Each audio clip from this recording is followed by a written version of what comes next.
नमस्कार दोस्तों, आपका स्वागत है फैंटेसी नॉवल ऑडियो बुक में। आज हम लेकर आए हैं एक रोमांचक और रहस्यमयी कहानी जो आपको कल्पना की एक नई दुनिया में ले जाएगी। शुरू करने से पहले एक महत्वपूर्ण सूचना। इस कहानी के सभी पात्र, स्थान, घटनाएं और नाम पूर्णतः काल्पनिक हैं। इनका किसी वास्तविक व्यक्ति, स्थान या घटना से कोई संबंध नहीं है।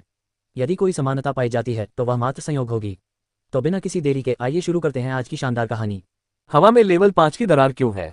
वुडस्टोन सिटी में मौजूद हर अलौकिक शक्ति के मन में यही विचार कौंध गया जब उन्होंने तीसरी लहर के बाद ऊपर मंडराती अराजक ऊर्जा को महसूस किया। यहाँ तक कि राक्षसी अलौकिक शक्तियां, जो मूल रूप से इस पूरी स्थिति का कारण थीं, भी सदमे से जम गईं। तुरंत ही सभी राक्षसी शक्तियों वाले प्राणियों के मन में पीछे हटने का विचार घर कर गया। अगर कोई चीज उनके लिए शक्ति से भी बढ़कर थी तो वह थी उनकी जान। अपनी जान बचाने के लिए वे बिना सोचे समझे अपने तथाकथित साथियों को छोड़ने में जरा भी संकोच नहीं करते। जैसा कि उम्मीद थी, जैसे ही राक्षसी अलौकिक शक्तियों ने स्तर 5 की दरार की अराजक ऊर्जा को महसूस किया, वे पीछे हटने लगे। ये केवल उच्च स्तर की दरार के प्रकट होने के कारण नहीं था, बल्कि इसलिए भी था क्योंकि उनकी मूल योजना में तीसरी लहर के बाद खाली करना शामिल था। अगली लहर में प्रकट होने वाले राक्षस पहले से ही चौथे स्तर पर थे, जो वुडस्टोन शहर के सबसे शक्तिशाली व्यक्तियों के बराबर थे। सुपर एसोसिएशन की प्रत्येक शाखा का एक प्रबंधक होता था और उस पद के लिए योग्यता प्राप्त करने हेतु कम से कम मास्टर रैंक की साधना आवश्यक थी, जो साधना प्रणाली में चौथा स्तर है। वुडस्टोन सिटी जैसी पिछड़ी चौकी में, जिसे अलौकिक शक्तियों की दुनिया में भी पिछड़ा हुआ माना जाता था, शक्ति का यह स्तर सर्वोच्च और पर्याप्त माना जाता था।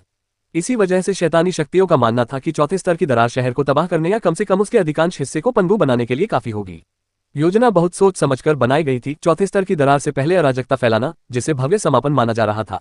लेकिन पांचवीं स्तर की दरार अब क्यों दिखाई दे रही थी? जो राक्षसी अलौकिक शक्तियां पहले ही पीछे हटना शुरू कर चुकी थी, उन्होंने अपनी दूरदर्शिता पर सौभाग्य का अनुभव किया।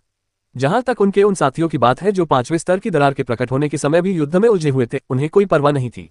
तीसरी लहर तक और अधिक अराजकता फैलाने की योजना सफलतापूर्वक पूरी हो चुकी थी, और बाकी बचे लोगों का क्या हुआ, यह उनकी समस्या थी। या कम से कम वे यही सोचते थे। कुछ ही मिनटों बाद लेवल 4 की दरार, जिसे पूरी तरह से टूटने में समय लगना चाहिए था, पल भर में चकनाचूर हो गई। एम्पायर के साथ कहानियों की खोज करें। माइकल की तरह हर अलौकिक शक्ति वाला व्यक्ति अचानक हुई इस घटना से अचंभित रह गया। दुर्भाग्यवश उन राक्षसों ने उन्हें सोचने का समय ही नहीं दिया। चारों ओर अफरा तफरी मच गई क्योंकि उन जीवों ने अंधाधुंध हमला कर दिया। इस अफरा तफरी के दौरान दो बातें स्थिर हो गईं। आम और अलौकिक दोनों तरह के लोगों की मौत बढ़ने लगी, और जीवित स्मृति में पहली बार सुपर एसोसिएशन के सदस्यों और राक्षसी अलौकिक शक्तियों को जीवित रहने के लिए एक साथ काम करने के लिए मजबूर होना पड़ा। हालांकि इन सब बातों का माइकल से कोई लेना देना नहीं था। उपन्यासों के अध्यायों को पहले और सर्वोत्तम गुणवत्ता में पढ़ने के लिए गूगल पर नोवेलफायर नेट वेबसाइट खोजें, और न ही इसका मीरा और उसकी साथी लिलियोना से कोई लेना देना था। अपनी जरूरत की हर चीज खरीदें। एली एक्सप्रेस ऐप खोलें। छूट और मुफ्त शिपिंग के साथ बेहतरीन डील पाएं। एली एक्सप्रेस से खरीदें। छूट और मुफ्त शिपिंग के साथ बेहतरीन डील पाएं। एली एक्सप्रेस से खरीदें। अपनी जरूरत की हर चीज खरीदें। एली एक्सप्रेस ऐप खोलें। लेकिन इसमें कोई और भी शामिल था। एक ऐसा व्यक्ति जिसे इस बात का जरा भी अंदाजा नहीं था कि उसकी हालिया लड़ाई ने इलाके में इतनी अराजक ऊर्जा को जन्म दिया है, जिससे आसपास की दरारें विकृत हो गई हैं। वह व्यक्ति ब्रान था। ब्रान अंधेरे शून्य में हवा में पालती मारकर बैठा था। पीटर के साथ लड़ाई के दौरान जो अराजक ऊर्जा पूरे अंतरिक्ष में फैल गई थी, वह अंततः शांत हो गई थी। उसके नियम के कारण उत्पन्न नीली ज्वालाओं का अब कोई निशान नहीं बचा था, क्योंकि उसने आगे बढ़ने का प्रयास करने से पहले अपनी चोटों को ठीक करने के लिए उन्हें अवशोषित कर लिया था। इसीलिए पीटर ने इस कानून को शापित बताया था, इसलिए नहीं कि यह सचमुच शापित था, बल्कि एक अलग दृष्टिकोण से। अन्य अधिकांश मास्टर और किंग रैंक के साधकों के लिए इस कानून का उल्लंघन माना जाता था। यही कारण था कि इस कानून से उत्पन्न ज्वालाओं और स्वयं कानून को अक्सर फीनिक्स की ज्वालाओं के रूप में वर्णित किया जाता था। फीनिक्स अग्नि के प्राणी थे जो पुनर्जन्म लेने की अपनी क्षमता के लिए प्रसिद्ध थे। हालांकि प्राचीन कथाओं में वर्णित फीनिक्स पक्षियों जितना शक्तिशाली नहीं था, फिर भी ब्रान के नियम में कुछ ऐसी विशेषताएं और गुण थे जिनके कारण इसकी तुलना फीनिक्स पक्षियों से की गई। उस समय ब्रान के शरीर से एक अजीब सी आभा निकल रही थी। जब वह अंधेरे शून्य में पालथी मारकर बैठा था तो उसके शरीर से एक अजीब सी आभा निकल रही थी, और उसके चारों ओर तीव्रता का स्तर बढ़ रहा था। शाश्वत अंगारों का नियम। यह एक भयावह विनाशकारी शक्ति थी जो निरंतर जलने के सिद्धांतों और आग से होने वाले पुनर्जन्म दोनों में निहित थी। यह नियम केवल विनाश के बारे में नहीं था, यह शाश्वत निरंतरता के बारे में था, किसी ऐसी चीज के बारे में था जो कभी समाप्त नहीं होती, हमेशा जलती रहती है और पुनर्जीवित होती रहती है। जैसे जैसे ब्रान का ध्यान केंद्रित होता गया, कानून के प्रति उसकी समझ गहरी होती गई। उसने अपने भीतर की ज्वालाओं को और अधिक उग्रता से भड़कते हुए महसूस किया। उनकी गर्मी तीव्र होती गई, जो उसे उस सीमा से आगे धकेल रही थी जिससे वह लंबे समय से जूझ रहा था। अचानक उसके शरीर में शक्ति का एक तीव्र प्रवाह हुआ और उसकी साधना का स्तर बदल गया। ब्रान की आभा लहरों की तरह फैलती हुई बाहर की ओर बढ़ने लगी। ये तीव्र था, फिर भी धीरे धीरे और अधिक मजबूत होता चला गया। ब्रान को नहीं पता था कि उसने इस अवस्था में कितना समय बिताया, लेकिन जब वह इससे बाहर आया तो वह एक नया इंसान बन चुका था। तो क्या यही राजाओं का राज्य है? ब्रान ने अपने भीतर की शक्ति को महसूस किया और वह आश्चर्यचकित हुए बिना नहीं रह सका। उसके शरीर में प्रवाहित हो रही ऊर्जा इतनी प्रबल थी कि उसे लगा कि यह शायद एक भ्रम है, लेकिन यह सच था। यही उसकी शक्ति थी। अंत में 50 वर्षों के लंबे समय के बाद एक राजा का जन्म हुआ। हालांकि नए क्षेत्र में पहुंचने की खुशी बाद में मनाई जा सकती थी। आगे की जटिलताओं से बचने के लिए ब्रान को सबसे पहले अपने क्षेत्र को स्थिर करना आवश्यक था। उसी क्षण ब्रान को एहसास हुआ कि वह कुछ महत्वपूर्ण बात भूल गया है। जिस शहर की रक्षा करने का दायित्व उसे सौंपा गया था वह पहले ही खंडहर में तब्दील हो चुका था। माइकल ने फ्राउनिंग चेहरे के साथ अपने आसपास देखा। उसे नहीं पता था कि कितना समय बीत चुका है, लेकिन उसके इलाके में बचा आखिरी ग्रिफिन भी लकी की लताओं का शिकार हो गया था। दुर्भाग्यवश युद्ध के कारण हुई तबाही ने लगभग पूरे समुदाय को नष्ट कर दिया था। हालांकि माइकल ने यह सुनिश्चित कर लिया कि किसी की मौत न हो, लेकिन वह इस बात की गारंटी नहीं दे सकता था कि उनके पास लौटने के लिए घर होगा। नहीं, सिर्फ वे ही नहीं थे। माइकल ने समुदाय के बाहर देखने के लिए मुड़ा। उसकी तीक्ष्ण दृष्टि ने वह सब कुछ देख लिया जो एक सामान्य मनुष्य कभी नहीं देख सकता था। ऊपर आकाश अभी भी उड़ने वाले राक्षसों से भरा हुआ था। कभी कभी माइकल ने उन्हें किसी जीवित व्यक्ति को हवा में घसीटते हुए और फिर उसे नीचे गिराते हुए देखा था। वुडस्टोन सिटी में हुई तबाही को देखते हुए यह कहना मुश्किल था कि इसके बाद किसी के पास रहने के लिए घर बचेगा भी या नहीं। ब्लैक ग्रिफिन लेवल 28 श्रेणी दुर्लभ एम्पायर के बारे में नवीनतम जानकारी पढ़ें। ब्लैक ग्रिफिन लेवल 27 रैंक दुर्लभ। ब्लैक ग्रिफिन लेवल 29 रैंक दुर्लभ। ग्रिफिन वास्तव में गार्गोयल्स जितने ही शक्तिशाली थे, बल्कि उनसे भी अधिक शक्तिशाली थे, लेकिन उनके लगभग निरर्थक हमलों ने इस लड़ाई को मूल भूमि में गार्गोयल्स के साथ हुई लड़ाई की तुलना में कहीं अधिक अराजक बना दिया। एक तरफ तो ये 2 राक्षसों के खिलाफ था और दूसरी तरफ ये 30 राक्षसों के खिलाफ था। यद्यपि ग्रिफिन कुछ हद तक अव्यवस्थित थे, फिर भी उनमें युद्ध की प्रबल क्षमता थी और उनकी संख्या भी बहुत अधिक थी। वे दूर से भी अपनी शक्तियों का प्रयोग कर सकते थे, जिससे लड़ाई आसान नहीं थी। लेकिन माइकल कुछ हद तक संतुष्ट था, क्योंकि उन्होंने गार्गोयल के सटीक तरीके का पालन नहीं किया था। एक तरह से उन तीनों ने अपनी बढ़त का काफी हिस्सा गंवा दिया, जिसके कारण अंततः उन्हें हार का सामना करना पड़ा। दुर्भाग्यवश ग्रिफिन के शरीर काफी बड़े थे और हालांकि वह एक को स्टो करने और शायद 2 को ठूंसने में कामयाब हो सकता था, फिर भी यह व्यावहारिक नहीं था। हालांकि माइकल को व्यावहारिकता की परवाह नहीं थी। आसमान में मंडरा रहे लेवल 5 के खतरे पर एसोसिएशन की क्या प्रतिक्रिया होगी, ये तो केवल स्वर्ग ही जानता था, लेकिन माइकल इंतजार करने को तैयार नहीं था। मौजूदा खतरा अभी टला नहीं था, क्योंकि समुदाय के बाहर भी राक्षस हर जगह घूम रहे थे। पहले तो माइकल उत्पत्ति की भूमि में प्रवेश करने को तैयार नहीं था, लेकिन अब जब लकी और प्रिंस उसके साथ थे तो उसने जोखिम उठा लिया। इस बार उसका उद्देश्य सीधा साधा था, इस रहस्यमयी दुनिया को फिर से एक भंडारण स्थान में बदलना। तेजी से कदम बढ़ाते हुए माइकल ने वास्तविक दुनिया में मारे गए राक्षसों के एक हिस्से को उत्पत्ति की भूमि में जमा करना शुरू कर दिया। वह अब तक 3 बार लेवल अप कर चुका था और अपने साथियों के प्रयासों के बदौलत अगले लेवल तक पहुंचने के करीब भी था। 18वें स्तर पर उसके पास अनुबंध के लिए अधिक स्लॉट थे और कुछ दिलचस्प राक्षस थे जिन्हें वह मरे हुए लोगों में बदलना चाहता था। रेतीले बिच्छू, हालांकि लंबे हाथों वाले बंदर उनकी पसंद के हिसाब से कुछ ज्यादा ही रंगीन थे, और जिसके बारे में वह सबसे ज्यादा उत्साहित था, ग्रिफिन वे सभी उसकी सूची में थे। हॉबगोब्लिन भी एक बुरा विकल्प नहीं थे और उन्होंने उसे एक विकास बिंदु बचा लिया, क्योंकि एक गोब्लिन को हॉबगोब्लिन में विकसित करने के लिए इतनी ही लागत की आवश्यकता होती।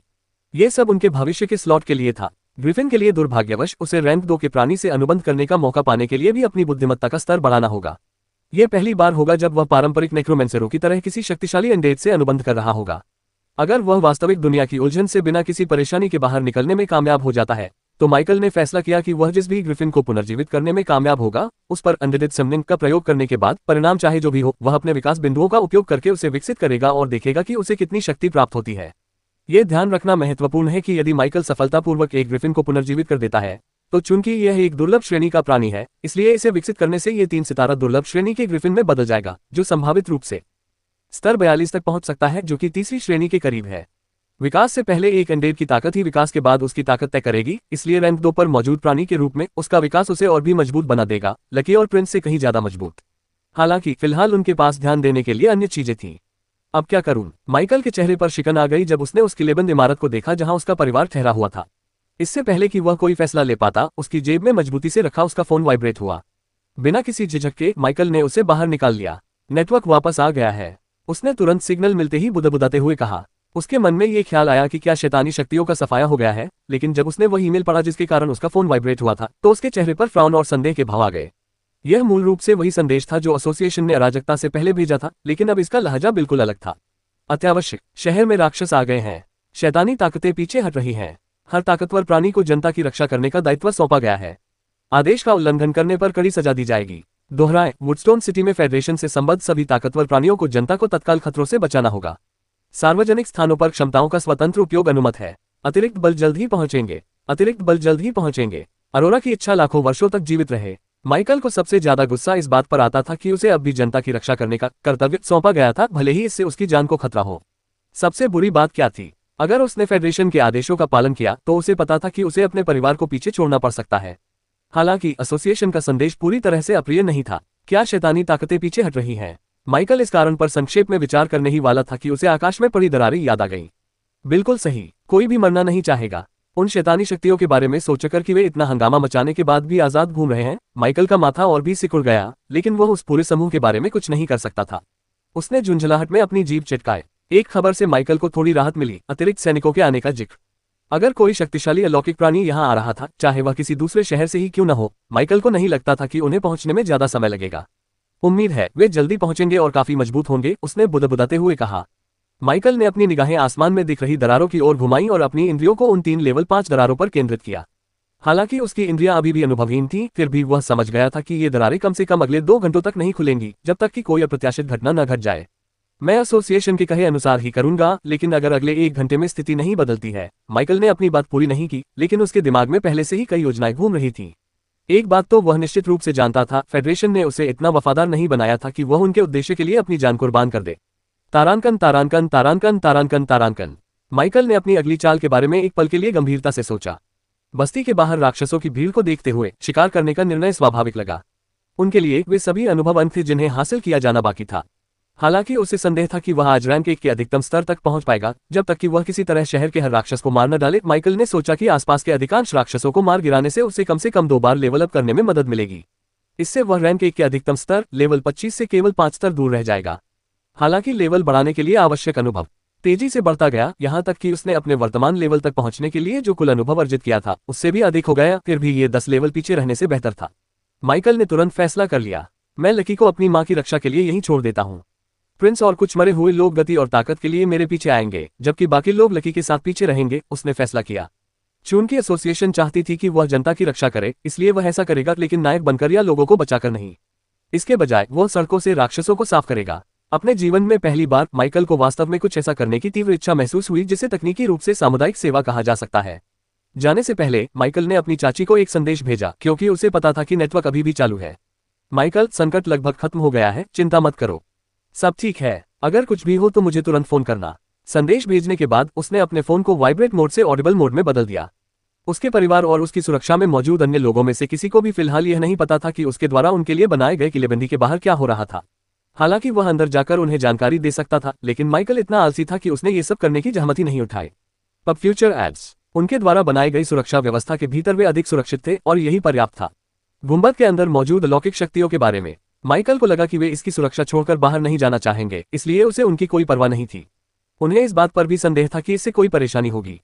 किसी के भी खुद को बेच देने की संभावना नहीं थी, और एसोसिएशन इतनी मूर्ख नहीं होगी कि ऐसे किसी व्यक्ति को दंडित करे जिसने अराजकता की शुरुआत में जनता को सुरक्षित रखने में सक्रिय रूप से मदद की हो, जैसे कि ये लोग।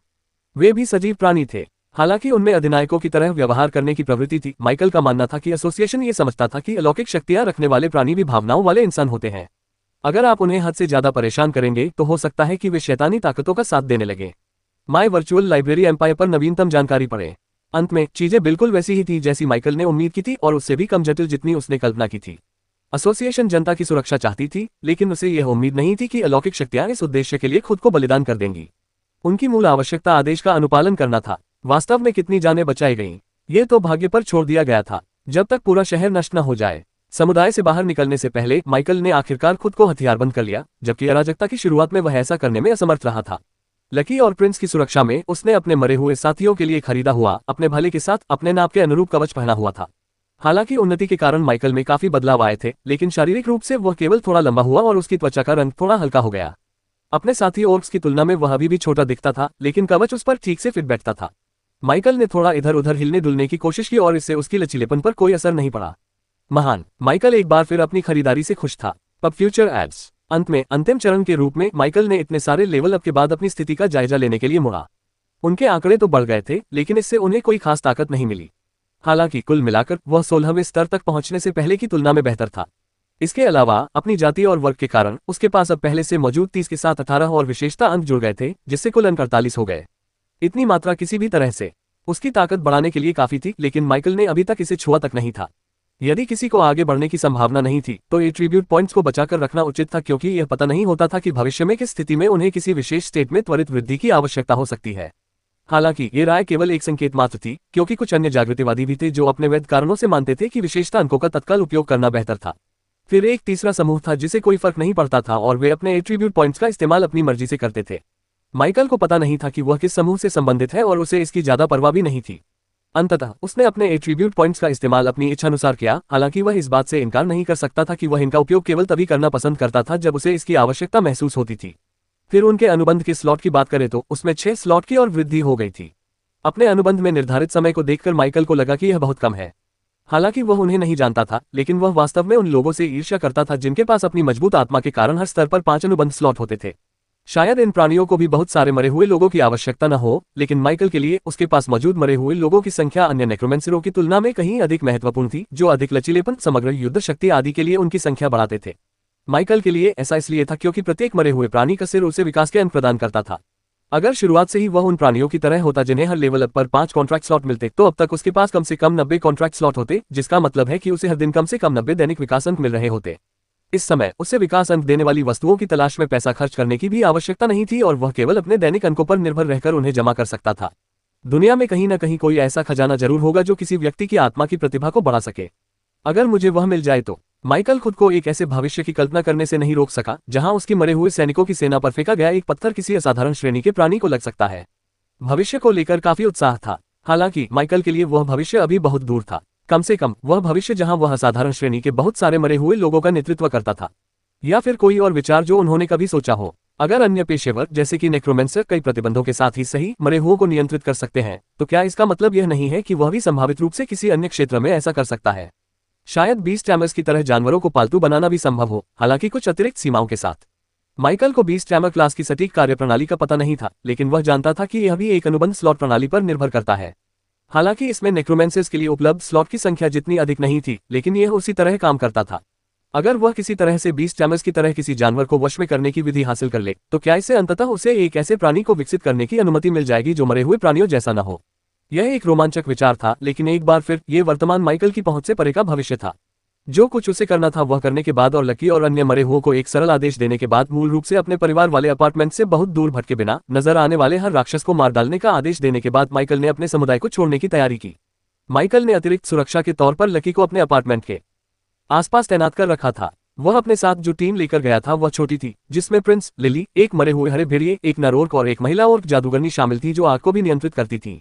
माइकल ने जानबूझकर जल तत्व के तांत्रिक को समुदाय की रक्षा के लिए पीछे छोड़ दिया था। उसने पहले भी उसे लड़ते हुए देखा था। वह शक्तिशाली थी, लेकिन लिली और अग्नि तत्व के जादूगर के विपरीत जल जादूगरनी, भले ही वह एक ऐसी अमर प्राणी थी जिसने हाल ही में बुद्धि जागृत की थी, ये समझती थी कि उसे अपने जादू पर बहुत अधिक भरोसा नहीं करना चाहिए।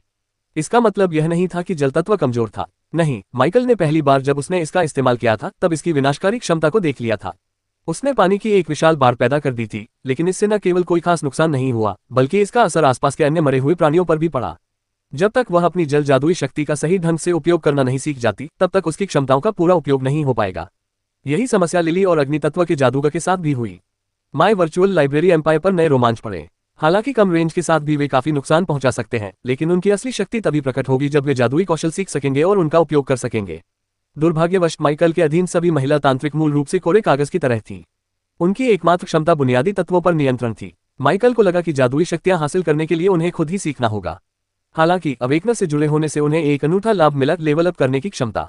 उनकी क्षमताओं को भी अवेकनर के समान ही वर्गीकृत किया गया था। यह ऐसी चीज थी जो न तो वास्तविक दुनिया के राक्षसों के पास थी और न ही उत्पत्ति की भूमि के राक्षसों के पास। अपने मरे हुए साथियों द्वारा उनकी क्षमताओं का उपयोग करने के अनुभव से माइकल का मानना था कि उसके शमनों को कुशल जादूगर मरे हुए साथियों के रूप में विकसित होने में ज्यादा समय नहीं लगेगा। अपने समुदाय को छोड़ने के बाद माइकल को अंततः उस विनाश के दृश्य का सामना करना पड़ा जिसकी उसने कल्पना की थी, लेकिन यह उसकी अपेक्षा से कहीं अधिक भयावह था। दूर क्षितिज पर वह उन इमारतों के टूटे फूटे अवशेषों को देख सकता था जो कभी उसके लिए परिचित हुआ करती थी। सड़कें विशाल गड्ढों से भरी हुई थीं, जो संभवतः आकाश से राक्षसों के गिरने के कारण बने थे। जमीन पर बिखरे हुए मनुष्यों के अधूरे शरीर पड़े थे। यह दृश्य भयावह था। क्या यह प्रलय है? माइकल ने धीमी आवाज में बुदबुदाया। शायद उनके लिए यह महज एक और अराजक घटना थी, लेकिन इसे झेलने वाले आम लोगों के लिए यह दृश्य किसी प्रलयकारी फिल्म के दृश्य जैसा रहा होगा। कुछ क्षणों के लिए माइकल को इस बात की झलक मिली कि 200 साल पहले प्रलय कैसी रही होगी। वह घटना और भी भयावह रही होगी, भले ही शुरुआत में शक्तिशाली राक्षस प्रकट नहीं हुए थे। आखिरकार जागृत लोगों के साथ भी ऐसा ही हुआ था। उनकी तरह के पहले लोग तब तक सामने नहीं आए थे जब तक कि राक्षस अधिक शक्तिशाली नहीं हो गए थे।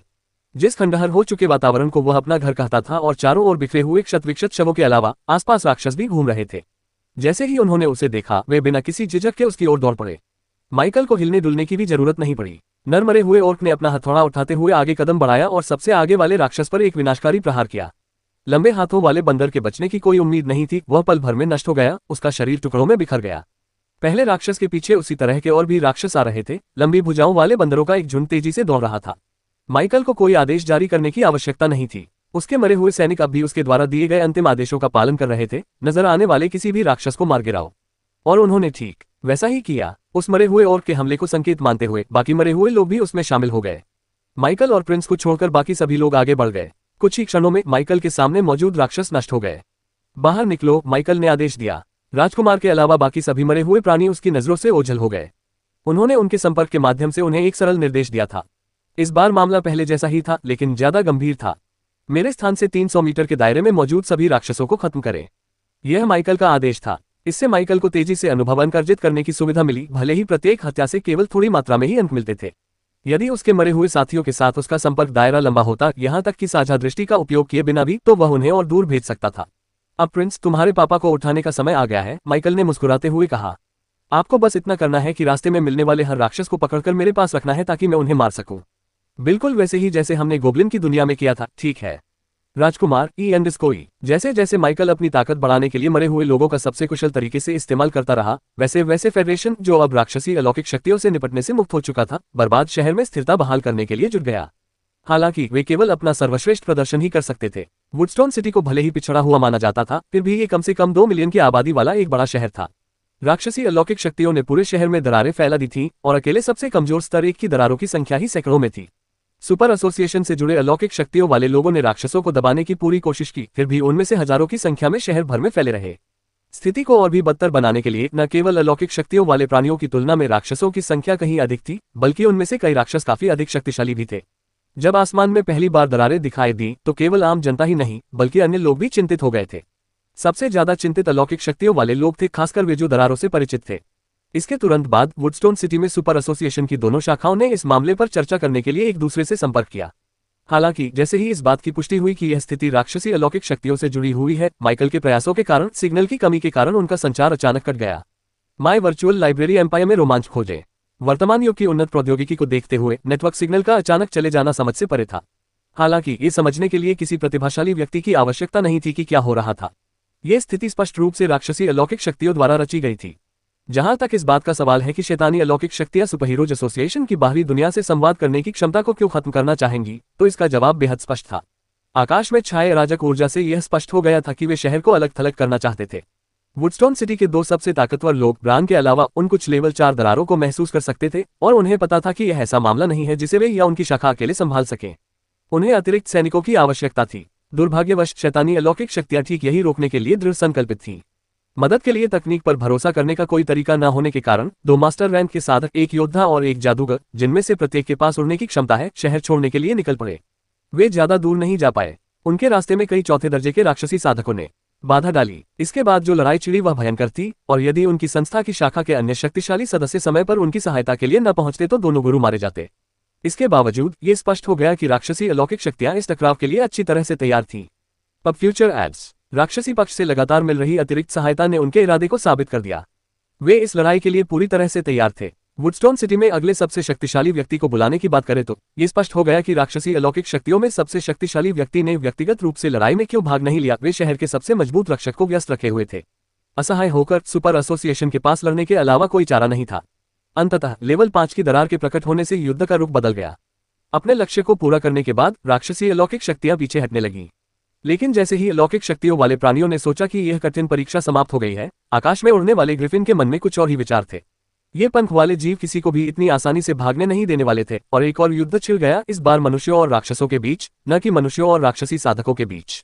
इसी बीच सुपर एसोसिएशन की उस शाखा में जिससे माइकल परिचित था, उप प्रबंधक लियो चिड़चिड़े भाव से अपने सामने खड़े एक कांपते हुए कर्मचारी से सवाल कर रहा था। अन्य शहर क्या कह रहे हैं? वे क्या? डिप्टी मैनेजर लियो का धैर्य लगभग खत्म हो रहा था, लेकिन कर्मचारी के अगले शब्द उन पर ठंडे पानी की बाल्टी की तरह गिरे। सर, मैंने हमारे सबसे नजदीकी 2 शहरों से संपर्क किया है, लेकिन वे भी इसी तरह की चुनौतियों का सामना कर रहे हैं। तो आपका कहने का मतलब यह है कि उनके इलाकों में भी दरारें आ गई हैं? जी हाँ महोदय, हालांकि उनकी तरफ से लेवल 5 की दरार का कोई संकेत नहीं दिख रहा है। हम बर्बाद हो रहे हैं। डिप्टी मैनेजर लियो ने अपनी निराशा को छुपाने की जहमत नहीं उठाई और उन शब्दों को जोर से बुदबुदाया, इस बात की परवाह किए बिना कि कोई ठीक उसके बगल में खड़ा था। जितना उसे याद था, उतने लंबे समय में पहली बार तीसरे रैंक के अंतिम चरण के उस योद्धा को एक बार फिर डर का अनुभव हुआ। जो बात उसने खुलकर नहीं कही वह ये थी कि भले ही अन्य शहरों में लेवल 5 की दरार न हो, फिर भी उनका विनाश वुडस्टोन सिटी की तरह ही होने की संभावना थी। आखिरकार उनकी समग्र ताकत में कोई खास सुधार नहीं हुआ था। उनके क्षेत्रों में कई स्तर 4 की दरारें होने के कारण यदि आसपास के शहरों से जल्द ही अतिरिक्त सहायता नहीं पहुंची तो यह अनिश्चित था कि वे अपने कितने क्षेत्रों को बचा पाएंगे। हालांकि डिप्टी मैनेजर लियो को अपने तात्कालिक मुद्दों पर ध्यान देना था। हालांकि युद्ध क्षेत्र से सेवानिवृत्त हो चुके लियो आसानी से अपना आपा नहीं खोते थे, पुरानी आदतें आसानी से नहीं छूटती, और ऐसा भी नहीं था कि सारी उम्मीदें खत्म हो गई थीं। तो क्या हुआ अगर वहां लेवल 5 का कोई गुप्त जासूस था, या एक से भी ज्यादा? वुडस्टोन सिटी में भी उनके पास इसी स्तर की शक्ति वाला कोई व्यक्ति था। इतनी विकट परिस्थिति से निपटने के लिए एक ही व्यक्ति पर निर्भर रहना क्रूरतापूर्ण था, लेकिन डिप्टी मैनेजर लियो को इस समय कोई बेहतर विकल्प नहीं सूझा। इसके अलावा दरारें तुरंत खुलने वाली नहीं लग रही थी, इसलिए तकनीकी रूप से उनके पास अभी भी सहायता मांगने का समय था। राजा रैंक के साधकों को जुटाना आसान नहीं था, और मौजूदा हालात में उन्हें 1 या 2 से कहीं अधिक की आवश्यकता होगी। फिर भी लियो ने उम्मीद बनाए रखी और किसी चमत्कार की प्रार्थना की। यदि वे आगे किसी बाधा का सामना किए बिना समय पर फेडरेशन को सूचना पहुंचा सके तो विभिन्न लोकों में यात्रा करने में सक्षम एक राजा श्रेणी के विशेषज्ञ को पहुंचने में ज्यादा समय नहीं लगेगा। उस थोड़ी सी उम्मीद को ध्यान में रखते हुए डिप्टी मैनेजर लियो ने खुद को तैयार किया। वह अपने सामने मौजूद कर्मचारियों को कुछ प्रमुख व्यक्तियों से संपर्क करने का निर्देश देने ही वाला था। साथ ही यह भी विचार कर रहा था कि क्या उस व्यक्ति तक पहुंचने का कोई तरीका है जो उसकी पदवी से कहीं अधिक शक्तिशाली था। तभी उसने अपने बगल में एक परिचित आवाज सुनी। इससे पहले कि वह कोई प्रतिक्रिया कर पाता, उसके आसपास का पूरा इलाका नीली लिपटों से घिर गया और उसकी नजरों में आने वाली हर चीज को अपनी चपेट में ले लिया। मुझे संक्षेप में सब कुछ बताओ जो हुआ है, आवाज ने आदेश दिया। मास्टर ब्रांड, नहीं, यह ऊर्जा। तारांकन तारांकन तारांकन तारांकन तारांकन। माइकल मुस्कुराते हुए अपने पैनल को घूर रहा था। उसने अपने आसपास फैली अराजकता से मिलने वाली किसी भी प्रकार की संतुष्टि को दबाने की पूरी कोशिश की, लेकिन लेवल अप होने की खुशी को नजरअंदाज करना असंभव था। स्तर 20, यह माइकल का वर्तमान स्तर था। महज कुछ ही घंटों में वह लेवल 15 से लेवल 20 पर पहुंच गया था। नहीं, ये पूरी कहानी नहीं थी, वह तो हाल ही में रैंक 1 पर पहुंचा था। अगर वह इसे भी ध्यान में रखे तो वह कुछ ही घंटों में लेवल 10 से 20 पर पहुंच गया था। हालांकि माइकल जानता था कि उसकी तीव्र वृद्धि संभवतः अपने चरम पर पहुंचने वाली है। लेवल 21 तक पहुंचने के लिए 200,000 अनुभव अंक चाहिए, उसने बुदबुदाते हुए कहा। उसकी भौहें थोड़ी सिकुड़ गईं। उन्हें यकीन नहीं था कि वह एक और स्तर संभाल पाएंगे। ऐसा इसलिए नहीं था कि शहर में शिकार करने के लिए राक्षसों की कमी थी, बल्कि इसलिए कि उसकी खुद तय की गई समय सीमा लगभग समाप्त हो चुकी थी। अब किसी भी क्षण उसे निर्णय लेने के लिए मजबूर होना पड़ेगा। हालांकि ये विचार अचानक आसमान में तेज रोशनी होने से बाधित हो गए। जब माइकल को पहली बार ज्ञान प्राप्त हुआ, उस क्षण से पहले ही उनके विचार इस बात से भरे हुए थे कि उनका ये ज्ञानोदय उनके जीवन में एक बड़ा बदलाव लाने वाली घटना होगी। उन्हें नहीं पता था कि यह कैसे होगा, लेकिन उन्हें विश्वास था कि इससे उन्हें और उनके परिवार को बेहतर जीवन जीने में मदद मिलेगी। उस समय सर्वोच्च सत्ता प्राप्त करने का विचार उनका प्राथमिक उद्देश्य नहीं था। उनके पास ये चीजें थीं, लेकिन ये उनका मुख्य लक्ष्य नहीं थी। वे इन्हें हासिल करने के लिए एक स्वाभाविक लक्ष्य मानते थे। फोरम पर वह वीडियो देखने के बाद उसकी स्थिति बदल गई। वह अर्धदेव। माइकल जानता था कि उस आकृति ने पूरी ताकत नहीं लगाई थी, फिर भी उनके एक ही हमले से 100 मीटर के उस दानव को जमीन पर गिराने के लिए काफी था। 100 मीटर, वह किस प्रकार की शक्ति की अवधारणा थी? उसके लिए इसका मात्रात्मक मूल्यांकन करना असंभव था। उस दृश्य को देखकर उसने उसी दिन ये संकल्प लिया कि वह उस आकृति की तरह ही बलवान बनेगा। जब उसने पहली बार अपना स्तर बढ़ाया और ताकत में जबरदस्त उछाल महसूस किया, तो उसका संकल्प और भी गहरा हो गया। फिर उनकी प्रतिभा और क्षमता का पता चला, जिसने उनकी और अधिक विकसित होने की इच्छा को और मजबूत किया। और अब माइकल ने आकाश में उस दृश्य की ओर देखा। आसमान में बहुत ऊपर एक आकृति थी जो तेज नीली रोशनी बिखेर रही थी, मानो कोई लौ अंधेरे को चीर रही हो। उस आकृति से निकलने वाली ऊर्जा टूटने की कगार पर खड़ी 5वीं स्तर की दरारों की भयावह ऊर्जा से मेल खाती थी। हालांकि माइकल को इस बात से हैरानी नहीं हुई। जिस चीज ने उसे सचमुच झकझोर दिया, जिससे उसका दिल तेजी से धड़कने लगा, चाहे वह उत्साह से हो या डर से, वह बता नहीं सकता था। वह आकाश में मौजूद आकृति द्वारा प्रदर्शित शक्ति का विशाल प्रदर्शन था। माइकल ने देखा कि आकाश से नीले रंग के ज्वाला के गोले बरस रहे थे। उन्होंने जिस भी राक्षस को छुआ, वह राख में तब्दील हो गया। पब फ्यूचर विज्ञापन। उन छोटी छोटी चमकदार लिपटों में से प्रत्येक के भीतर माइकल एक ऐसी जबरदस्त शक्ति को महसूस कर सकता था जो उसे पल भर में नष्ट कर सकती थी। ये भावना लकी द्वारा व्यक्त की जा सकने वाली किसी भी भावना या यहाँ तक कि उत्पत्ति की भूमि में परित्यक्त खंडहर में उसका सामना करने वाले उस भ्रष्ट राक्षस के आतंक को भी बौना कर देती थी। ये किस प्रकार की शक्ति है? वह कौन है? माइकल केवल विस्मय से देखता रह गया।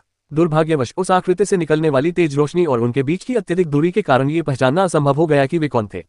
फिर सन्नाटा छा गया। नीली रोशनी जितनी अचानक प्रकट हुई थी, उतनी ही अचानक गायब भी हो गई।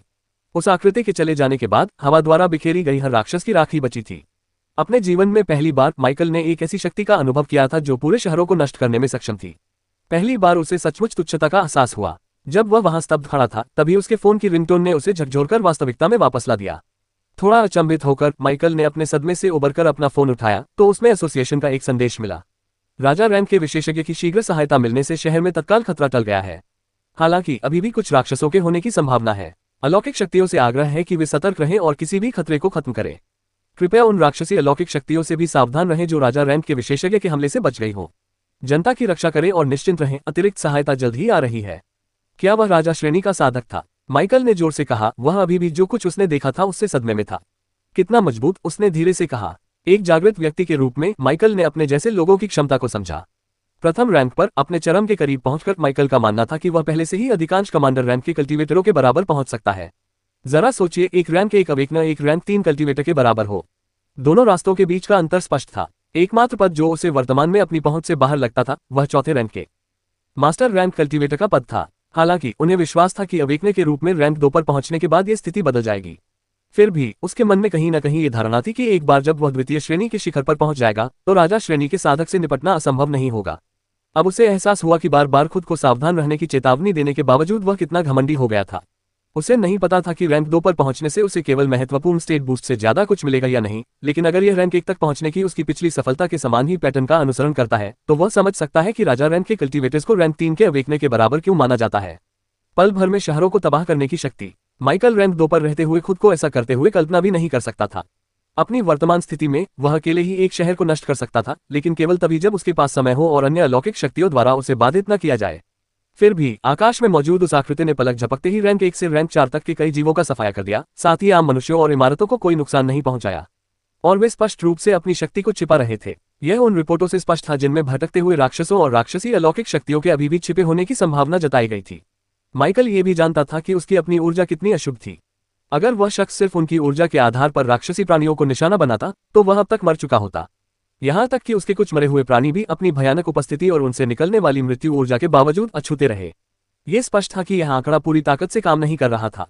अगर वे सचमुच पूरे शहर को तबाह करना चाहते तो माइकल को इसमें कोई संदेह नहीं था कि वे ऐसा आसानी से कर सकते थे। शायद मुझे इसी तरह की उपलब्धि हासिल करने के लिए अवेकने के रूप में रैंक 3 तक पहुंचने की जरूरत नहीं है, माइकल ने अचानक सोचा। हो सकता है कि अगर मेरी कौशल निपुणता काफी उच्च स्तर तक पहुंच जाए तो मैं भी ऐसा ही कर सकूं। हालांकि माइकल को इस बारे में पक्का पता नहीं था। एक तो उसकी अमर शक्तियों से संबंधित क्षमताओं का दायरा बहुत अधिक नहीं बढ़ा था, भले ही उनमें महारत का स्तर बढ़ गया था। जो भी हो, मैं अभी रैंक 1 के अधिकतम स्तर तक भी नहीं पहुंचा हूं, इसलिए इतनी दूर की सोचने की जरूरत नहीं है। अपने पहले के सदमे से उबरते हुए माइकल ने गहरी सांस ली। अपनी अगली किताब माई वर्चुअल लाइब्रेरी एम्पायर पर खोजें। ये जानते हुए कि तात्कालिक खतरा टल गया है, वह अपने मरे हुए साथियों को साथ लेकर मुड़ा और अपने समुदाय की ओर वापस यात्रा शुरू कर दी जहां उसने अपने परिवार को छोड़ा था। रास्ते में ही माइकल अपने अगले कदमों के बारे में सोचने लगा। एसोसिएशन के संदेश के अनुसार अतिरिक्त बल संभवतः उसी तरह के और भी लोग जिन्हें उसने अभी अभी देखा था रास्ते में थे। यदि उस स्तर की शक्ति वाले अन्य लोग भी होते तो यह संभव प्रतीत होता कि वर्तमान अराजकता को नियंत्रण में लाया जा सकता था। हालांकि माइकल को अब भी संदेह बना रहा। भले ही ऐसे आंकड़े रैंक 5 के राक्षसों से निपट सके जो संभवतः उनके ही स्तर के थे, फिर भी लड़ाई जल्दी खत्म नहीं होगी। और इतने बड़े पैमाने की लड़ाइयां न केवल लंबी खींचेंगी बल्कि अनिवार्य रूप से ऐसे झटके पैदा करेगी जो अनगिनत अन्य लोगों को भी गोलीबारी की चपेट में ला सकती हैं। अंततः माइकल ने घर वापस न जाने का फैसला किया। अपने आसपास के मरे हुए लोगों को इकट्ठा करने और उन्हें पाताल लोक में भेजने के बाद वह सुपर एसोसिएशन की ओर चल पड़ा। आकाश में मंडरा रही 5वीं स्तर की 3 दरारों के जल्द ही फटने की संभावना नहीं लग रही थी, इसलिए माइकल अपनी अगली चाल चलने से पहले इस संक्षिप्त समय का उपयोग यथासंभव अधिक से अधिक जानकारी इकट्ठा करने के लिए करना चाहता था। फिलहाल पूरे शहर में एकमात्र व्यक्ति जिसके पास उसके सवालों के जवाब हो सकते थे वह ब्रान ही था। ब्रान से माइकल को जो धमकी भरा आभास स्पष्ट रूप से महसूस हो रहा था, यहाँ तक कि उसके खुद के पदोन्नति के बाद भी, और इस तथ्य से कि एसोसिएशन के साथ उसकी आखिरी बातचीत के दौरान कर्मचारियों ने किसी उच्च अधिकारी की आवश्यकता का उल्लेख किया और ब्रान की ओर इशारा किया। माइकल के लिए यह स्पष्ट था कि ब्रान सुपरहीरो एसोसिएशन के भीतर सिर्फ एक सामान्य व्यक्ति नहीं था, शायद पूरे फेडरेशन के भीतर भी ब्रान की स्थिति सामान्य से बहुत अलग थी। माइकल ने अपनी किस्मत आजमाने और मौजूदा स्थिति के बारे में अधिक जानने की कोशिश करने का फैसला किया। अगर समय मिले तो वह बहुत सी चीजें समझना चाहता था। राक्षसी अलौकिक शक्तियों की स्थिति, एसोसिएशन की स्तर 5 की दरारों से निपटने की योजनाएं और उन राक्षसी अवशेषों के बारे में विवरण जिनका उपयोग राक्षसी साधकों ने अराजकता शुरू होने से पहले किया था। हालांकि ब्रान को सिर्फ परिचित कहना थोड़ा अतिशयोक्ति होगी, लेकिन वे कम से कम एक दूसरे से परिचित तो थे ही। माइकल को नहीं लगा था कि उसे सीधे सीधे मना कर दिया जाएगा। जैसे ही माइकल एसोसिएशन की ओर तेजी से बढ़ा, उसे उम्मीद थी कि ब्रान के साथ कुछ भी नहीं हुआ होगा और वह अभी भी वहां मौजूद होगा। तेज गति से आगे बढ़ते हुए भी माइकल अपने चारों ओर फैली तबाही को देखने से खुद को रोक नहीं सका। शहर खंडहर में तब्दील हो चुका था। खंडहर माइकल को बिखरे हुए राक्षसों और मनुष्यों के शवों के अलावा और कुछ दिखाई नहीं दे रहा था। ऐसे दृश्यों के प्रति उसकी बढ़ती उदासीनता के बावजूद माइकल ने खुद को भौहें चढ़ाते हुए पाया। इस बार शैतानी शक्तियों ने मानवता को सचमुच एक विनाशकारी आघात पहुंचाया था। माइकल ये सोचे बिना नहीं रह सका कि इतनी व्यापक तबाही के बाद फेडरेशन जनता को कैसे संबोधित करेगा। इस स्तर की तबाही को छिपाना बहुत ही असंभव था। फेडरेशन द्वारा अलौकिक शक्तियों के बारे में जानकारी जारी करना शुरू करने के साथ माइकल के मन में कहीं न कहीं ये संदेह था कि यह घटना उन्हें और भी अधिक जानकारी प्रकट करने के लिए मजबूर कर सकती है। अपनी जरूरत की हर चीज खरीदें और देखें। अपनी जरूरत की हर चीज खरीदें। AliExpress ऐप खोलें। अपनी जरूरत की हर चीज खरीदें। AliExpress ऐप खोलें। अपनी जरूरत की हर चीज खरीदें और देखें। माइकल को एसोसिएशन पहुंचने में ज्यादा समय नहीं लगा। फिलहाल वहां कोई लड़ाई नहीं हो रही थी, लेकिन इलाका चहल पहल से भरा हुआ था। अपनी तीव्र इंद्रियों के बल पर माइकल ये बता सकता था कि उसके आसपास के अधिकांश लोग अलौकिक शक्तियों वाले थे। कुछ लोग शवों और घायलों की देखभाल कर रहे थे, जबकि अन्य लोग स्थिर खड़े थे या स्तब्ध अवस्था में इधर उधर घूम रहे थे। उनके मन में क्या चल रहा था, ये तो केवल स्वर्ग ही जानता था। माइकल ने उन पर एक सरसरी नजर डाली और फिर तेजी से भागते हुए अलौकिक शक्तियों के एक समूह के साथ एसोसिएशन की इमारत में प्रवेश कर गया। दिलचस्प बात यह है कि माइकल ने बातचीत के कुछ अंशों को सुनकर यह जाना कि अगर वह पिछली लड़ाई के दौरान एसोसिएशन के करीब होता तो उसे एक मुफ्त हथियार और कुछ औषधियां मिल सकती थीं। आज भी घायल अलौकिक शक्तियां रखने वाले लोग इलाज के लिए आवेदन कर सकते हैं और यह प्रक्रिया बहुत कठिन नहीं लगती। सौभाग्य से माइकल को इनमें से किसी भी चीज की जरूरत नहीं थी। जहां तक उन मुफ्त उपकरणों की बात है जो उसे नहीं मिल पाए थे, उसने सोचा कि इससे कोई खास नुकसान नहीं हुआ है। इसे स्वीकार करने का मतलब ये होता कि उसने अपने परिवार की सुरक्षा सुनिश्चित करने के बजाय एसोसिएशन के पास रहना चुना था। इसके अलावा जादुई वस्तुओं की कमी को देखते हुए एसोसिएशन वास्तव में किस प्रकार के उपकरण बड़ी मात्रा में वितरित कर सकता है। आज भी एसोसिएशन पर उसका 12 हथौड़े और 13 सेट कवच बकाया था। अधिक से अधिक मुफ्त में मिलने वाले हथियार और कवच शायद उसके द्वारा इस्तेमाल किए गए पहले भाले से थोड़े बेहतर ही होंगे। अंदर घुसने के बाद माइकल ने काउंटर पर नजरें गड़ा दी, किसी परिचित चेहरे को ढूंढने की कोशिश करते हुए। दुर्भाग्यवश ग्रेस कहीं नजर नहीं आ रही थी। माय वर्चुअल लाइब्रेरी एम्पायर पर और अधिक जानकारी प्राप्त करें। ये जानते हुए कि वह वहां नहीं थी, वह ट्रेड सेंटर की ओर बढ़ा, इस उम्मीद में कि शायद ब्रान वहां हो। हालांकि वह तेजी से आगे बढ़ना चाहता था, लेकिन भीड़भाड़ वाली इमारत में अचानक कोई भी हरकत करना जोखिम भरा था। भीड़ के बीच से दौड़ना या तेजी से निकलना आकस्मिक टक्करों का कारण बन सकता है, और इतनी कम दूरी के लिए जल्दबाजी करने का कोई तत्काल कारण नहीं था। माइकल को ट्रेड सेंटर पहुंचने में ज्यादा समय नहीं लगा, लेकिन जैसा कि उसे कुछ हद तक उम्मीद थी, ब्रान वहां नहीं था। इसके बजाय काउंटर के पीछे एक अपरिचित चेहरा खड़ा था, जो एक साथ कई लोगों से बात कर रहा था। जब माइकल ने फ्राउनिंग किया तो उसके चेहरे पर निराशा के भाव झलक रहे थे। जैसे ही वह मुड़कर जाने वाला था, उसके मन में एक जानी पहचानी आवाज गूंज उठी। तुम क्या ढूंढ रहे हो, लड़के? माइकल अचानक अपने दिमाग में आए आवाज से घबराकर अकड़ गया। उसे पहचानते ही वह तुरंत शांत हो गया। शिक्षक ब्रान। हाँ, यह क्या है, यह क्या है? यह संचार का थोड़ा उन्नत रूप है। हालांकि मैं इसे दूसरी बार ही इस्तेमाल कर रहा हूँ। जिस पहले व्यक्ति पर मैंने इसे आजमाया वह लगभग मर ही गया था। लगता है इस बार मेरा नियंत्रण बेहतर हुआ है। माइकल एकदम जम गया, उसकी अच्छी मनोदशा गायब हो गई और उसकी रीढ़ की हड्डी में एक सिहरन दौड़ गई। क्या आप मुझे बता सकते हैं कि आप अभी कहाँ हैं? मुझे आपसे कुछ पूछना है। जरूर, एसोसिएशन की इमारत से बाहर निकल जाइए। मैं बाहर हूँ। मुझे एक जानी पहचानी सी आभा महसूस हुई, इसलिए मुझे पता चल गया कि आप यहाँ हैं। ठीक है, माइकल ने बात मान ली और एसोसिएशन की इमारत से बाहर निकल गया। हालांकि वह ब्रान पर चिल्लाकर उसे अपनी बदतमीजी भरी आवाज अपने दिमाग से निकालने के लिए कहना चाहता था, लेकिन उसने खुद को रोक लिया। ध्यान देने योग्य और भी महत्वपूर्ण चीजें थीं। बाहर निकलने के बाद माइकल ने आसपास के इलाके का जायजा लिया, लेकिन उसे ब्रान का कोई निशान नहीं मिला। टीचर ब्रान, उसने मन ही मन पुकारा, उस जुड़ाव को दोहराने की कोशिश करते हुए। सौभाग्यवश कॉल काम कर गया। मैं आ रहा हूं, ब्रान ने सहज लहजे में जवाब दिया। बस ये देखने के लिए परीक्षण कर रहा हूं कि यह तरीका काम करेगा या नहीं। हाँ ठीक है, इधर आओ। इस रहस्यमय जवाब पर माइकल ने भौहें चढ़ाईं और उसकी उलझन बढ़ती चली गई। इससे पहले कि वह इस बारे में और कुछ पूछ पाता, उसके आसपास का वातावरण पल भर में बदल गया। एक पल पहले वह एसोसिएशन के बाहर खड़ा था। अगला, उसने खुद को आसमान में बहुत ऊपर पाया, शहर उससे बहुत नीचे था। उसके पीछे से एक जानी पहचानी आवाज सुनाई दी। राजा राज्य के तौर तरीके वाकई रहस्यमय हैं। ये सोचकर हैरानी होती है कि इतना सब कुछ होने के बावजूद वो बेवकूफ मुझे हरा भी नहीं सका। माइकल ने तेजी से मुड़कर देखा तो ब्रान हवा में सहजता से मंडरा रहा था और शक्ति का एक तीव्र आभास बिखेर रहा था। तुम मुझसे क्या पूछना चाहते हो, लड़के? ब्रान ने शांत लेकिन दृढ़ स्वर में पूछा। राजाओं का राज्य, किसानों के लिए यह नश्वरता से परे जाने की सच्ची शुरुआत थी। 2000 वर्षों के जीवनकाल के साथ इसे आम मनुष्यों द्वारा लगभग अमरता के समान माना जाता था। इस लोक से नीचे के अलौकिक प्राणियों के लिए भी इतनी लंबी आयु लगभग समझ से परे थी। हालांकि अभी तक कोई भी इस जीवनकाल के अंत तक जीवित नहीं रहा था। औरोरा का अलौकिक इतिहास मुश्किल से 300 वर्षों तक फैला हुआ था। उत्पत्ति की भूमि से जागृत लोगों द्वारा लाया गया ज्ञान और फेडरेशन के अपने शोध ने इसकी संभावनाओं की स्पष्ट समझ प्रदान की। जब से पहले राजा स्तर के साधक प्रकट हुए, उनमें से कुछ ऐसे क्षेत्रों में रहते थे जहां वास्तविक दुनिया के सापेक्ष समय काफी तेजी से चलता था, और वे अभी भी जीवित और समृद्ध हैं। इस क्षेत्र को वास्तव में पूरी तरह से तब तक नहीं समझा जा सकता जब तक कि इसमें कदम न रखा जाए। ब्रान जैसे शक्तिशाली और ज्ञानी व्यक्ति के लिए भी इसकी जटिलताएं बहुत व्यापक थीं।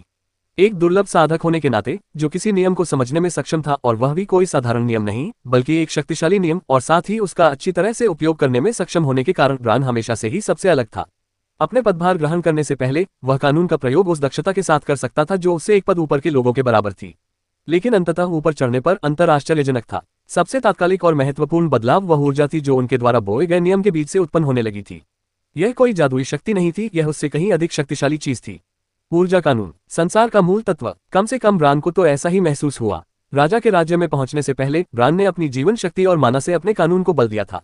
लेकिन माना हालांकि शक्तिशाली है, फिर भी नियम ऊर्जा की तुलना में कम परिष्कृत ऊर्जा है।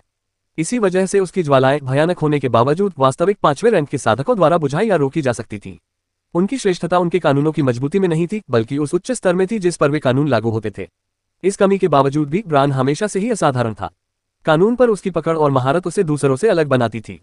माइकल को आकाश में लाने के लिए उसने जिस तकनीक का इस्तेमाल किया वह ऐसी तकनीक थी जिसे कोई भी अनुभवी रैंक 5 साधक इस्तेमाल कर सकता था। एक ऐसा कौशल जो पिछले ब्रान के पास भी था, हालांकि इतनी कुशलता से नहीं।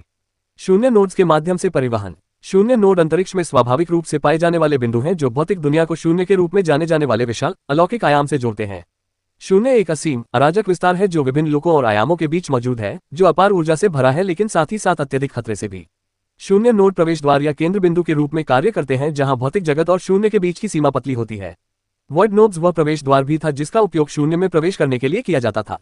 ये नोड्स एंकर के रूप में कार्य करते हैं जिससे विभिन्न उद्देश्यों के लिए शून्य तक पहुंचना संभव हो जाता है, जैसे कि तात्कालिक यात्रा या यहां तक कि अन्य लोकों में प्रवेश करना। वास्तविक परलोक यात्रा के लिए शून्य में और गहराई तक उतरना आवश्यक था। यह उन लोगों के लिए एक खतरनाक प्रयास था जिनमें पर्याप्त शक्ति का अभाव था। ब्रान के लिए ऐसे कारनामे अब स्वाभाविक हो गए थे। अपने बगल में स्थित एक शून्य नोड को माइकल के पीछे वाले नोड से जोड़कर ब्रान ने टेलीपोर्ट करके माइकल की स्थिति में प्रवेश किया और फिर एक ही गति में उन दोनों को वापस ले आया। यह एक ऐसी तकनीक थी जिसका उपयोग वह अपनी पदोन्नति से पहले कर सकता था, लेकिन जिस एकाग्रता की आवश्यकता पहले होती थी उसके विपरीत अब ये लगभग सहज हो गई थी, महज एक विचार से ही पूरी हो जाती थी। यह क्या है? माइकल हकलाया। उसकी आवाज कांप रही थी क्योंकि वह ये समझने की कोशिश कर रहा था कि अभी अभी क्या हुआ था। उसके आसपास की दुनिया अपरिचित थी और एक पल के लिए उसका दिमाग सुन्न हो गया। वह उस सवाल को भूल गया जो वह पूछना चाहता था। जब उसने महसूस किया कि वह हवा में तैर रहा है, जमीन से काफी ऊपर लटका हुआ है, तभी उसे घबराहट होने लगी। इतनी अधिक ऊंचाई देखकर उसकी धड़कन तेज हो गई। शांत हो जाओ, ब्रान ने कहा। तुम ऐसे व्यवहार कर रहे हो जैसे तुमने पहले कभी दुनिया देखी ही न हो। माइकल पलटवार करना चाहता था। वह ये कहना चाहता था कि हाँ, उसने दुनिया को ज्यादा नहीं देखा था, लेकिन वह इस बात को अपने तक ही सीमित रखने में कामयाब रहा। अंत में ब्रान की टिप्पणी ने उसे जमीन पर लाने में कामयाबी हासिल कर ली। एक गहरी सांस लेते हुए उसने खुद को संभाला और अपनी नजरें नीचे की ओर झुका ली। अपने जीवन में पहली बार माइकल ने वुडस्टोन को एक ही दृश्य में पूरी तरह से देखा। एक जीवंत शहर का भव्य दृश्य होना चाहिए था, लेकिन इसके बजाय वह खंडहरों का एक उदास परिदृश्य बन गया। जगह जगह आग भड़क उठी, धुएं के गुबार आसमान की ओर उठने लगे। शहर के पूरे हिस्से मलबे में तब्दील हो गए थे और जमीन के विशाल टुकड़े लाल रंग की धारियों से भयावह रूप से चमक रहे थे। माइकल को यह समझने में केवल एक पल लगा कि वह लाल रंग क्या था। खून, तबाही के ऊपर मंडराते हुए माइकल को वास्तव में ये समझ में आने लगा कि क्या हो रहा है। इस ऊंचाई से देखने पर ऐसी चीजें दिखाई देती थी जिन्हें जमीन से देखना असंभव था। आकाश के निकट होने के कारण उसकी इंद्रियां तेज हो गई थीं और अब वह नीचे की दरारों से निकलने वाली अराजक ऊर्जा को और भी अधिक तीव्रता से महसूस कर पा रहा था। हालांकि वे दरारों के ठीक ऊपर थे, लेकिन पहली नजर में वे सतह से देखने पर जैसे दिखते थे उससे कुछ खास अलग नहीं लग रहे थे। फिर भी अस्थिरता की दमनकारी भावना यहाँ निस्संदेह अधिक प्रबल थी। क्या आपको दरारों की चिंता है? अंततः ब्रान ने बोलना शुरू किया, जिससे उनके बीच छाई गहरी चुप्पी टूट गई। उनकी आवाज हमेशा की तरह शांत और लगभग सहज थी। हालांकि इस बार माइकल को एक सूक्ष्म अंतर सुनाई दिया। ये भावना तब से मौजूद थी जब ब्रान ने पहली बार सुपर एसोसिएशन में उनसे बात की थी, लेकिन अब ये और अधिक स्पष्ट होती जा रही थी। ब्रान की उदासीनता यह ऐसी चीज नहीं थी जिसे माइकल आसानी से शब्दों में बयां कर सके। ये हमेशा से वही था, लेकिन अब ये अलग सा महसूस हो रहा था, अधिक स्वाभाविक, लगभग सहज। ऐसा नहीं था कि ब्रान पहले दिखावा कर रहा था, लेकिन अब उसकी उदासीनता में एक बेफिक्री झलक रही थी, एक ऐसी आजादी का एहसास था जिससे ऐसा लग रहा था मानो कोई भी चीज उसे बांध नहीं सकती। क्या किसान उड़ सकते हैं? माइकल ने पूछा। हाँ, ब्रान ने जवाब दिया। मास्टर रैंक से शुरू करके हम कुछ खास तरीकों से बहुत तेजी से आगे बढ़ सकते हैं। बिल्कुल आप जैसे अवेकनेस की तरह, या हम समय को देखते हुए शायद जब आप फिर से आगे बढ़ेंगे। माइकल और भी सवाल पूछना चाहता था, लेकिन हमेशा की तरह ब्रान ने सीधे मुद्दे पर बात की। तुम मुझे ही ढूंढ रहे थे? उसने सीधे पूछा। उसकी तीखी निगाहें माइकल पर टिकी हुई थीं। हालांकि माइकल को इस बात से थोड़ी निराशा होती थी कि ब्रान हमेशा बातचीत को अपनी गति से आगे बढ़ाने के लिए मजबूर करता था, फिर भी दोनों के बीच एक तरह की परिचितता का भाव भी था। इन बदलावों के बावजूद ब्रान अभी भी वही था, अलग अलग फिर भी निर्विवाद रूप। माइकल ने कहा, मैं एसोसिएशन से इन दरारों के बारे में, मौजूदा विचारों के बारे में जानना चाहता हूं। चूंकि दूसरी तरफ से सीधे मुद्दे पर आना पसंद किया जा रहा था, इसलिए माइकल, जो बातचीत की इस सीधी शैली की सराहना करता था, बिना किसी अनावश्यक घुमाव के तुरंत अपने मन की बात पर आ गया। हालांकि उसका कुछ ध्यान इस बात पर केंद्रित था कि वह बिना किसी सहायता के हवा में तैर रहा था, फिर भी माइकल ने खुद को शांत रहने के लिए मजबूर किया। उसे अपने चारों ओर एक अजीब सी माना शक्ति का आभास हो रहा था और वह केवल यही अनुमान लगा सकता था कि ब्रान अपनी किसी तकनीक का उपयोग करके उसे हवा में तैरता रख रहा था। जब वह बोल रहा था तो उसके मन में यह विचार घूम रहा था कि ब्रान वास्तव में कितना मजबूत हो सकता है, और वह धैर्यपूर्वक उत्तर की प्रतीक्षा कर रहा था। सौभाग्य से उन्हें ज्यादा देर इंतजार नहीं करना पड़ा। हम दरारों को ठीक कर लेंगे, चिंता मत करो, ब्रान ने धीरे धीरे और सोच समझकर कहा, और आगे बोलने से पहले थोड़ा रुका। हमने अन्य संगठनों से किंग रैंक के और विशेषज्ञ भेजने का अनुरोध किया है, क्योंकि केवल वही इस समस्या से निपटने में सक्षम है। अनुरोध स्वीकार कर लिया गया है, इसलिए आपको चिंता करने की कोई आवश्यकता नहीं है। आपको लड़ाई में शामिल होने के लिए नहीं बुलाया जाएगा, वैसे भी आप इसमें कोई खास योगदान नहीं दे पाएंगे। माइकल की पलक फड़क उठी। एक पल के लिए उसने सोचा कि क्या ब्रान उसे केवल आश्वस्त करने की कोशिश कर रहा था या वह प्रत्यक्ष रूप से उसका अपमान कर रहा था। दोनों ही स्थिति में वह इस बात से इनकार नहीं कर सकता था कि उन शब्दों से उसे कुछ राहत मिली। हालांकि माइकल का काम अभी खत्म नहीं हुआ था, उसके मन में अब भी कुछ शंकाएं थीं। सौभाग्य से चूंकि ब्रान ने अपने पहले प्रश्न का उत्तर दे दिया था, इसलिए ऐसा लग रहा था कि वह कुछ और प्रश्नों का उत्तर देने के लिए तैयार था। और वास्तव में ऐसा ही हुआ। तो मान लीजिए कि अतिरिक्त सैनिक आ जाते हैं। फिर भी जब राक्षस दरारों से बाहर निकलेंगे तो हो सकता है कि वे राक्षस शहर को नष्ट न करें, बल्कि यह भी संभव है कि उन किंग रैंक विशेषज्ञों द्वारा उनसे लड़ने के दौरान उत्पन्न हुई भूकंपीय तरंगें ही शहर को नष्ट कर दें, माइकल ने शांत भाव से कहा। माइकल के दिमाग में नीली लिप्टों में नहाए हुए उस रहस्यमय आकृति की तस्वीर कौंध गई जिसे उसने पहले देखा था। यदि दरार में छिपे राक्षस उस आकृति जितने ही शक्तिशाली थे जिसके बारे में उसका मानना था कि वह शहर को आसानी से नष्ट कर सकता है, तो शहर का अस्तित्व खतरे में प्रतीत होता था। आसमान नीचे वालों की रक्षा करने के लिए पर्याप्त नहीं था, खासकर अगर इस तरह की झड़पों से उत्पन्न झटके उतने ही विनाशकारी थे जितना उसने कल्पना की थी। आपको उस बारे में चिंता करने की जरूरत नहीं है, ब्रान ने बीच में टोकते हुए माइकल के विचारों को भांप लिया। अगर आप इसके बारे में सोच भी सकते हैं तो एसोसिएशन ने स्वाभाविक रूप से पहले ही इसका ध्यान रख लिया होगा। माइकल ने पलकें झपकाईं, उसे एक हल्की सी चुभन महसूस हुई जिसे वह एक और अप्रत्यक्ष अपमान समझ रहा था। हालांकि ब्रान के उदासीन भाव में कोई दुर्भावना नहीं दिखी, मानो उसने जो कुछ कहा था वह पूरी तरह से तटस्थ था। सिर्फ इसलिए कि कोई दरार टूटने के करीब है, इसका मतलब यह नहीं है कि इसे पूरी तरह से रोका नहीं जा सकता या कम से कम टाला नहीं जा सकता, ब्रान ने आगे कहा। माइकल को ऐसा लगा जैसे उसे कोई गहन खोज मिल गई हो। माय वर्चुअल लाइब्रेरी एम्पायर पर विशेष सामग्री खोजे। क्या आपने पहले नहीं कहा था कि जब तक कोई भगवान न हो दरार पड़ने से कोई नहीं रोक सकता? मैंने किया, ब्रान ने पुष्टि की, और मैं अपनी बात पर कायम हूं। मैंने कभी किसी राजा या सम्राट रैंक के साधक को दरार को उभरने से रोकते हुए नहीं सुना, लेकिन किसी ने यह भी नहीं कहा कि दरार उभरने के बाद उसे बंद नहीं किया जा सकता। ओह, आपको शायद ये सामान्य ज्ञान लग रहा होगा, क्योंकि दरारें साफ करना तो आप जानते ही हैं, आपने खुद भी कुछ दरारें साफ की हैं, ब्रान ने शांत लेकिन सधे हुए स्वर में कहना शुरू किया। उसने आसपास की एक दरार की ओर इशारा किया। लेकिन मैं यहाँ सामान्य दरारों की बात नहीं कर रहा हूँ, मैं इस तरह की दरारों की बात कर रहा हूँ जो टूटने के कगार पर है। माइकल को तुरंत बात समझ आ गई। अगर ब्रान गलत नहीं था तो उसका इशारा ये था कि इन दरारों में छिपे राक्षसों से उनके बाहर आने से पहले ही निपटने का कोई तरीका था। माइकल के मन में एक विचार कौंध गया।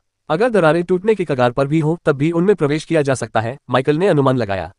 हाँ, ब्रान ने पुष्टि की। मुद्दा अंदर जाने का नहीं है, समस्या अंदर मौजूद राक्षसों की है। वे न केवल सामान्य दरारों को साफ करने वाले राक्षसों से संख्या में अधिक हैं, बल्कि वे दरार की शक्ति सीमा के लगभग बराबर भी हैं। हालांकि क्योंकि ये दरारें कुछ हद तक कृत्रिम रूप से बनाई गई हैं, इसलिए राक्षसों की संख्या बहुत अधिक नहीं है और उनकी शक्ति इस दरार की सहन करने की क्षमता के निचले स्तर पर है।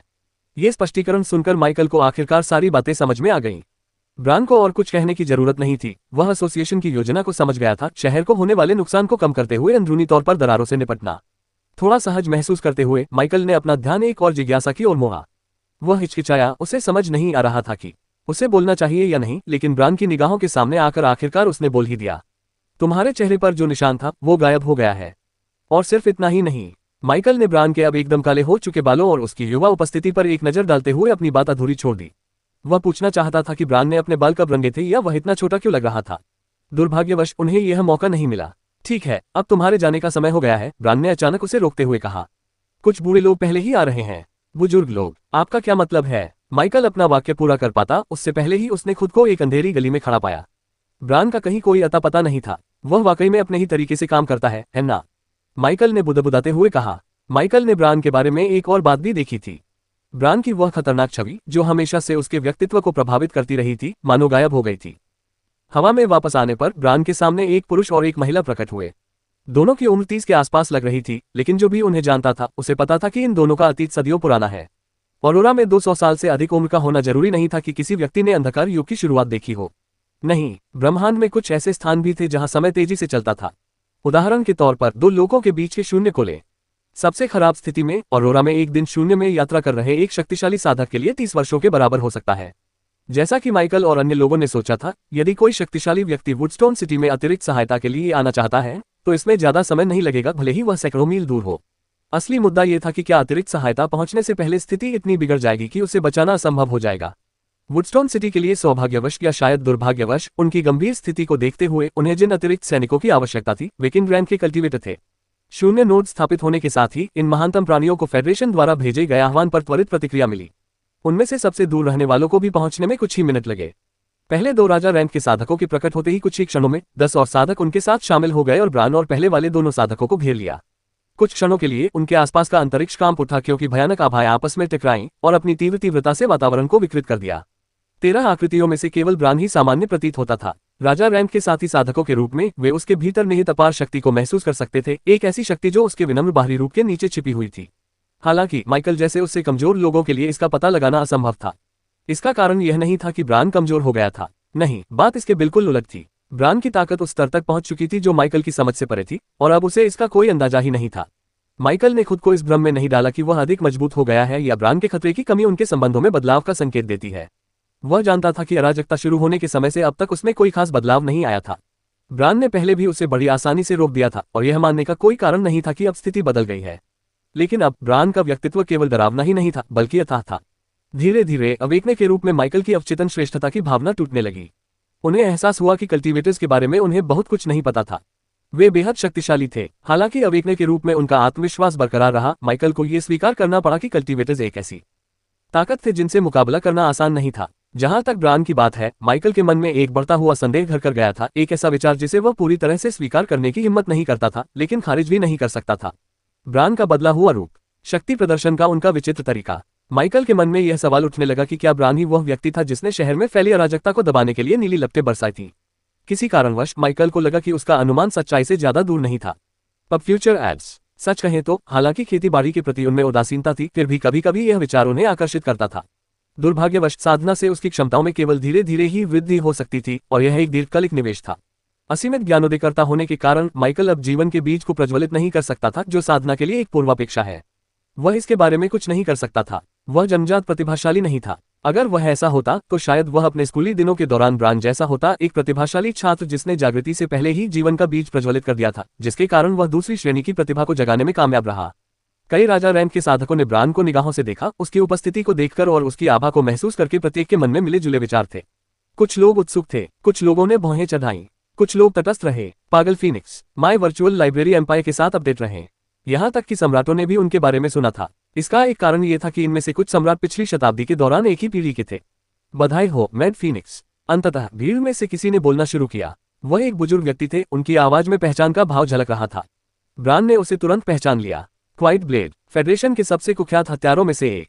किसी को नहीं पता था कि उसने दूसरे लोगों में शक्तिशाली हस्तियों की हत्या करने के लिए कितनी बार शून्य के माध्यम से यात्रा की थी। उनके चेहरे पर हल्के भूरे बाल आना उनकी उम्र का स्पष्ट संकेत था। कम से कम वह उपस्थित लोगों में से सबसे उम्रदराज था और एक मध्य स्तरीय राजा रैंक नाइट के रूप में उसका पद कुछ हद तक इस बात को दर्शाता था। वहां मौजूद लोगों में कुछ अन्य लोग भी थे जिनकी ताकत ब्रान के समान थी, लेकिन किसी ने भी ब्रान का विरोध करने की हिम्मत नहीं की। पदोन्नति से पहले ही ब्रान ने प्रारंभिक चरण के किंग रैंक नाइट्स की श्रेणी में प्रभुत्व स्थापित करने के संकेत दिखा दिए थे। अब आगे बढ़ने के बाद ये स्पष्ट हो गया था कि उसकी ताकत में अभूतपूर्व वृद्धि हुई थी। पागल फीनिक्स, अब कोई भी उसे प्रारंभिक राजा रैंक के नाइट के नजरिए से नहीं देख सकता था। पब फ्यूचर विज्ञापन, उनकी आभा का हल्का सा भी अंश उस भ्रम को चकनाचूर कर देता था। ऐसा दुष्ट। हालांकि ब्रान के आसपास के सभी लोग एक ही राय के नहीं थे, लेकिन उन सभी में एक बात समान थी। उन्होंने कब पदोन्नति प्राप्त की। मैड फीनिक्स कई वर्षों से एक बड़ी सफलता के कगार पर अटका हुआ था, किनारे पर डगमगा रहा था लेकिन कभी भी दहलीज पार नहीं कर पाया था। तो अब क्या बदल गया था? कम से कम इस बात ने तो उनकी जिज्ञासा को जगा दिया। क्वाइट ब्लेड के नेतृत्व में जो लोग रुचि रखते थे वे ब्रान की ओर बढ़े। ब्रान ने अलग अलग स्तर की उदासीनता और शांति के साथ प्रतिक्रिया दी। यह इस बात पर निर्भर करता था कि प्रत्येक व्यक्ति उससे किस तरह से पेश आता था। हालांकि कुछ लोगों ने उन्हें बधाई दी, वहीं अन्य लोगों ने निष्क्रिय रूप से उनसे सवाल पूछे। शहर की यह हालत कैसे हो गई? एक महिला की आवाज ने तनाव को चीरते हुए माहौल को शांत कर दिया। यह सवाल चिंता से उपजा हुआ लग रहा था, हालांकि इसमें गर्माहट की कमी थी। उसका लहजा सपाट और भावहीन था। आसपास मौजूद सभी लोगों के लिए असली सवाल स्पष्ट था। आपके यहाँ रहते हुए शहर की यह हालत कैसे हो गई? ब्रान धीरे से उस महिला की ओर मुड़ा और उनकी निगाहें मिल गईं। अपने आसपास मौजूद साथियों की निगाहों के दबाव के कारण ब्रान का पहले वाला अच्छा मूड थोड़ा खराब हो गया। उस बदमाश से पहले बात करना कहीं ज्यादा सुखद था। मैंने दूसरी तरफ के ताकतवर आदमी से लड़ाई की, ब्रान ने शांत आवाज में कहा, लेकिन उसकी आवाज में एक तीखापन था। उस लड़ाई के बाद ही मैं आगे बढ़ा। फिर मुझे ये स्थिति देखने को मिली और मैंने तुरंत अपनी सहायता की पेशकश की। जैसे ही ब्रान ने बोलना शुरू किया, उससे एक जबरदस्त ऊर्जा का संचार हुआ। आसपास मौजूद सभी राजा सख्त हो गए, उनके चेहरे गंभीर हो गए। फेडरेशन ने हमें यहाँ किसी खास वजह से भेजा है, ब्रांड ने अपनी आवाज में अब और अधिक दृढ़ स्वर में कहा। अच्छा होगा कि हम इसे जल्द से जल्द खत्म कर ले ताकि हम अपने अपने स्थानों पर लौट सके और आज का काम यहीं समाप्त कर सके, ठीक है? उस क्षण ऐसा लगा मानो ब्रांड दुनिया के बिल्कुल केंद्र में खड़ा हो।